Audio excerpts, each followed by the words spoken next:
Olá a todos e bem-vindos ao Povcast, e esta é a nossa primeira edição do dia. Bom, hoje vamos mergulhar em um tema que, confesso, sempre me deixou um pouco confuso. A compensação de carbono. Sabe, eu tinha aquela visão um tanto quanto simplista, sabe? Achava que era uma solução fácil para um problema super complexo. Só que, conforme fui me aprofundando, me deparei com um monte de controvérsias e desafios que eu nem imaginava. Pois é, a compensação de carbono, apesar de ter ganhado bastante destaque ultimamente, principalmente por causa das mudanças climáticas, não é bem aquela solução mágica que muita gente pensa. Tem argumentos válidos tanto a favor quanto contra, e é super importante a gente entender todas as nuances, sabe? Para ter uma visão crítica e bem informada sobre o assunto. E é exatamente isso que a gente vai fazer hoje. Explorar os diferentes lados dessa moeda, entender como a compensação de carbono funciona na prática e quais são seus impactos reais. Para começar, a gente pode dizer que a ideia principal é meio que dar um jeito de neutralizar as emissões de CO2, né? Indivíduos e empresas investem em projetos que, teoricamente, removem ou evitam emissões em outras partes do mundo. Acertei. Exatamente. É como se fosse uma troca, sabe? Uma empresa aérea, por exemplo, que, por causa da natureza do seu negócio, emite uma grande quantidade de CO2, pode tentar compensar isso investindo em projetos de reflorestamento. Afinal, as árvores, enquanto crescem, absorvem CO2 da atmosfera, certo? Sim, faz sentido. Parece bem simples e eficaz, mas me diz uma coisa, como a gente pode ter certeza de que essa compensação realmente acontece na prática? Como garantir que o reflorestamento realmente está removendo a quantidade de CO2 prometida? Essa é uma das grandes questões. Um estudo da Universidade da Califórnia, que foi publicado na revista Nature, analisou vários projetos de reflorestamento na Califórnia e chegou à conclusão de que a maioria deles, na verdade, superestimou a sua capacidade de absorver carbono. A metodologia que eles usaram para calcular os créditos de carbono, em muitos casos, não era rigorosa o suficiente, sabe? E isso acabou levando à criação dos chamados créditos fantasma. Que nome interessante. Mas me explica uma coisa, o que são exatamente esses créditos e por que eles são um problema? Os créditos fantasma, basicamente, são créditos de carbono que não correspondem a reduções reais de emissões. Eles são gerados quando a metodologia de cálculo é falha ou quando os projetos não são implementados ou monitorados da maneira correta. Imagina, por exemplo, um projeto que recebe créditos por evitar o desmatamento em uma área específica, mas, na realidade, o desmatamento nunca teria acontecido ali. Nesse caso, os créditos gerados seriam fantasmas, porque eles não representam uma redução real de emissões. Entende? Entendi. Então, a falta de rigor na metodologia e no monitoramento dos projetos pode acabar comprometendo a eficácia da compensação de carbono, né? Criando uma falsa sensação de que estamos resolvendo o problema. Exatamente. E esse é um dos principais argumentos que os críticos da compensação de carbono usam. Eles defendem que, em vez de investir em projetos que podem ser ineficazes ou até mesmo fraudulentos, a gente deveria focar em reduzir as emissões na fonte, ou seja, mudar nossos padrões de produção e consumo para diminuir a quantidade de CO2 que emitimos. Faz todo sentido. Mas, e aquele argumento de que a compensação de carbono ajuda a transferir recursos de países ricos para países em desenvolvimento, impulsionando economias locais e contribuindo por um desenvolvimento mais sustentável? Isso não seria algo positivo? Sim. Essa é uma das grandes promessas da compensação de carbono. E, em alguns casos, ela realmente se concretiza. Existem projetos que, além de promover a redução de emissões, também geram benefícios sociais e econômicos para as comunidades locais, como a criação de empregos, o desenvolvimento de infraestrutura e a melhoria das condições de vida. A gente tem um exemplo do projeto de energia eólica na Bahia, por exemplo. Além de gerar energia limpa, ele também contribuiu para a diversificação da matriz energética do Brasil e para o desenvolvimento da região. É verdade. Mas imagino que nem sempre essa transferência de recursos acontece de forma justa e equitativa, né? Devem existir casos em que as comunidades locais acabam sendo exploradas ou os projetos causam impactos negativos no meio ambiente. O que você acha?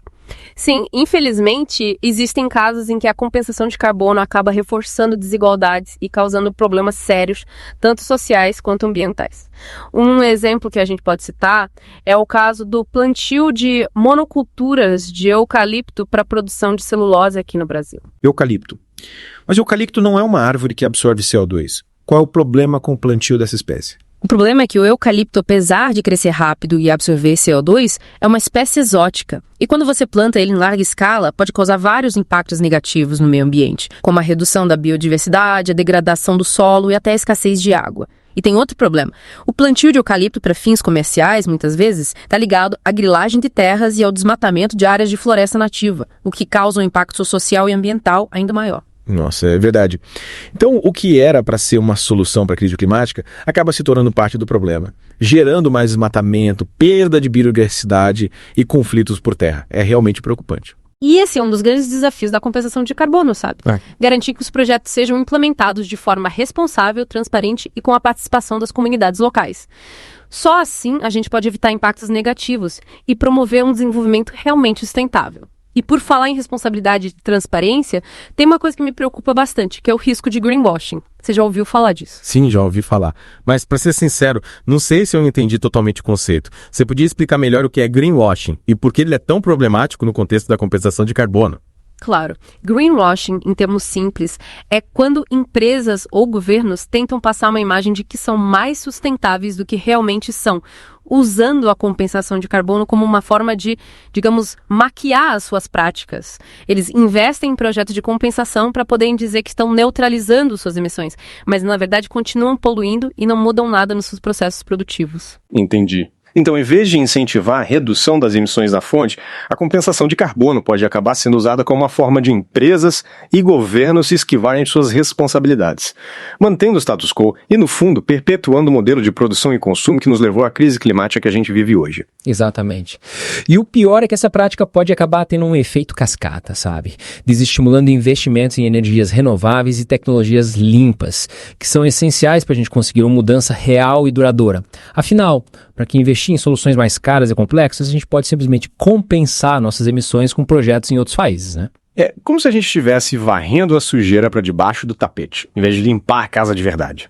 E essa ilusão de que a gente está resolvendo o problema pode nos levar a um estado de complacência, impedindo que a gente tome as medidas drásticas que são realmente necessárias para evitar um colapso climático. É isso mesmo. E é por isso que a regulamentação e a fiscalização do mercado de carbono são tão importantes. A gente precisa garantir que os créditos de carbono reflitam reduções reais e adicionais de emissões, que os projetos sejam implementados de forma responsável e que as comunidades locais sejam beneficiadas e não exploradas. Falando em regulamentação, eu lembro que o Brasil aprovou recentemente uma lei que regulamenta o mercado de carbono no país, né? O que você acha dessa iniciativa? Ela pode ajudar a evitar os problemas que a gente está discutindo? Sem dúvida, a Lei Brasileira de Regulamentação do Mercado de Carbono é um passo importante. Ela estabelece limites de emissões para vários setores da economia e cria um sistema de comércio de créditos de carbono.